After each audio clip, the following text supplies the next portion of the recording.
Te convido a viajar comigo para um lugar onde a flauta zamponha e o cholo são tão comuns quanto o arroz e feijão são pra gente aqui no Brasil. Eu tô falando do sensacional Raça de Bronze, do boliviano Alcides Arguedas. Bom, para quem não conhece, esse aqui é um dos principais clássicos da literatura latino-americana. E é lamentável que esse livro, tão rico em vários aspectos, que foi publicado lá em 1919, só ano passado, em 2024, teve a sua primeira, mais de 100 anos depois, teve a sua primeira tradução aqui para o português. Isso só foi possível graças à editora Pinar, uma campanha de financiamento coletivo, né? Inclusive, para quem se interessa por literatura latino-americana, e nesse caso aqui, como vocês podem ver aqui até pela capa, né, o tema indigenista é uma constante. Para quem gosta dessa temática, para você que quer entender, eu acho que todo latino-americano, seria bom que todo latino-americano conhecesse Raça de Bronze. E aproveito para dar uma dica de outros que eu já comentei aqui também. Homens de Milho, do Miguel Ángel Astúrias, da Guatemala. E Huasipungu, do equatoriano Jorge Icaza. São livros que vão retratar a vida, o cotidiano da população indígena desses países. A gente sabe que isso é um elemento, a população indígena, a cultura indígena, é um elemento muito forte em toda a Latinoamérica, né? E agora vamos falar propriamente do Raça de Bronze, do Alcides Arguedas. Bom, como eu disse, foi publicado em 2024, agora aqui no Brasil, recente, foi publicado em outubro pela Pinar. Ele se passa onde? Na Bolívia, né? Para quem não conhece, eu até comecei aqui usando o cholo, né? Que é um gorro que protege, porque lá nos países andinos venta muito. E, por exemplo, nesse lugar aqui onde se passa a história, é uma parte muito alta, né? O ar rarefeito, venta muito, faz frio, né? Então, isso aqui é para proteger a cabeça, protege a orelha, né? A flauta andina, a flauta zamponha, ela é muito comum em todos os países ali próximos à Cordilheira dos Andes. Então, é um elemento muito característico desses lugares. E qual é o contexto? Bom, primeira metade do século XX, 1900 e pouco, na Bolívia, em uma localidade que é no interior do país, nas proximidades do Lago Titicaca. Para quem nunca ouviu falar, é um dos maiores lagos da América Latina.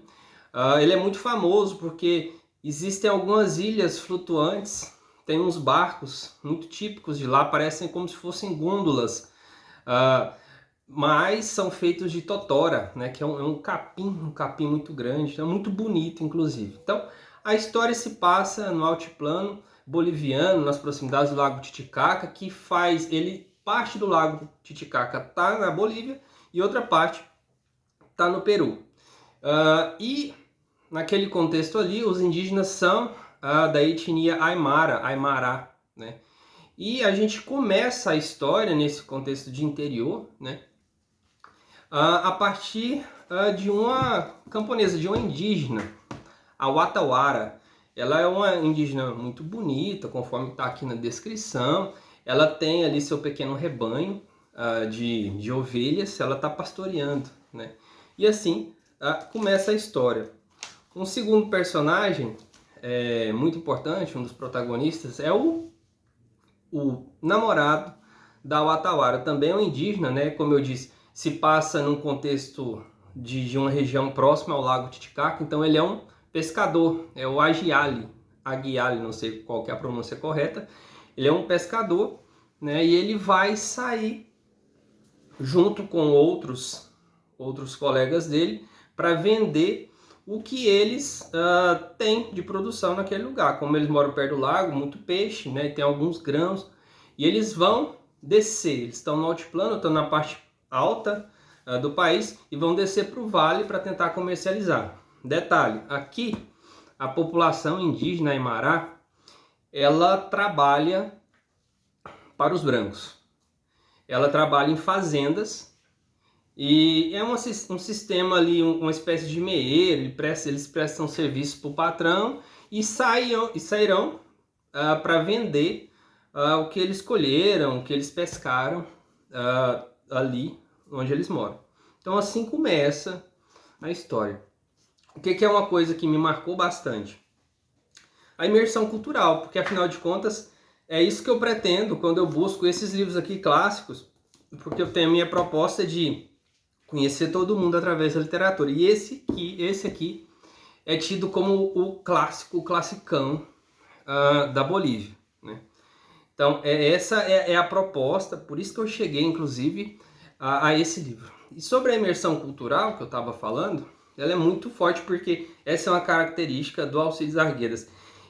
Tem um quê até de poesia, do tanto que ele descreve de maneira poética, bonita, aquela natureza toda, caso ali o Lago Titicaca, os montes, os vales, os rios, né?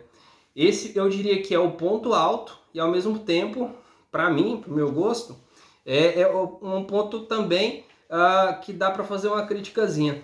É muito bonito, você mergulha naquele universo, você consegue vislumbrar aquele cenário onde nossos protagonistas, onde a Batawara está conduzindo o rebanho de ovelhas, onde o Agiali tá com seus companheiros, mas ao mesmo tempo às vezes fica longo demais. Eu pelo menos fiquei com esse sentimento. São extensos trechos do livro fazendo a descrição, mas isso não prejudica a experiência do livro e é muito bom que inclusive ele se detenha um tempo nesses aspectos estéticos, porque é muito bonito. Além disso, né, tem toda a cultura. A gente são indígenas aqui, o Atauara, o Agiali são indígenas aimarás. A gente tem a figura ali do ancião que eles respeitam, ao mesmo tempo que tem o patrão, mas tem também o administrador da fazenda que é muito cruel com eles. A gente conhece, eu particularmente não conhecia muito da cultura indígena boliviana, né? Tem, por exemplo, um hábito. Quem já foi nessa região sabe do que eu estou falando. Aqui no livro eles descrevem, o autor, é um narrador aqui em terceira pessoa, descreve como acolico, né? E para quem conhece lá hoje em dia, geralmente também se denomina bolear. Bolear, eles colocam folha de coca, né? Lá tem muita coca, que aqui é a planta, né? Uma folhinha que parece uma folha de jabuticaba. Eles colocam muitas folhas de coca junto com uma cinza. Primeiro colocam a cinza de um lado da bochecha, depois colocam muita folha de coca e fica mascando. Esse é o bolear, aí a bochecha fica muito grande, né? E a folha de coca, ela é um energético, é como se fosse um café. E eles colocam essa cinza para estimular a saliva, de modo que aquele bolo de folha vai soltando a sua substância gradativamente, fica um dia todo. Geralmente eles usam isso para trabalhar. E aqui, como o namorado da Watawara está indo por uma viagem grande, difícil, vender alguns itens, está indo com suas bestas, que eles falam bestas, né, que são os cavalos, os burros, eles usam muito isso, porque vão andar bastante, né, da energia, né, como eu disse, é um energético. Em um dado momento, ele fica bem claro, faz alusão a isso. Num dado momento diz o seguinte: praticavam o aculico, quer dizer, mascavam coca. Os 13 permaneciam em silêncio, impassíveis e mudos, como se estivessem mergulhados em pensamentos profundos. A moribunda chama do queimador dourava os seus rostos, evidenciando com vigor os perfis, enquanto o lado oposto se apagava completamente contra o fundo do aposento escurecido pela fuligem, pelas sombras. E interessante que tem muitas notas de rodapé, né? Elas são muito ricas. Aqui tem uma observaçãozinha quanto a esse termo, acolico. Descreve assim, o que é? Acolico procede do Quechua, que é um idioma próprio daquela região, que diz respeito ao que? É uma porção reduzida de coca ou de farinha que se deixa na boca. Quantidade dessas matérias que levam na bolsa os que usam de costume. enquanto aculi significa o efeito de mastigar coca, farinha, né? E isso acontece a todo momento. Isso que os hábitos indígenas, né? E eu acho muito interessante o jeito que eles usam para cultivar a batata, por exemplo, o jeito que eles vão se comunicar com os indígenas que moram um pouco mais distante, né? O chamado tem uma espécie de... tem um chifre por meio do qual eles convocam para grandes cerimônias ou guerras ou algo do tipo. Então, é tudo muito rico. Outra coisa que é muito evidente aqui, é o foco, é a relação do branco, que é o herdeiro, que são os descendentes dos colonizadores espanhóis, e os indígenas, que são os nativos. Aqui, um dos temas centrais do texto, da história, é a exploração indígena por parte dos brancos, né? E eles trabalham ali numa fazenda de um caboclo, que é o Pantoja, o Pantorra, o Pablo Pantorra.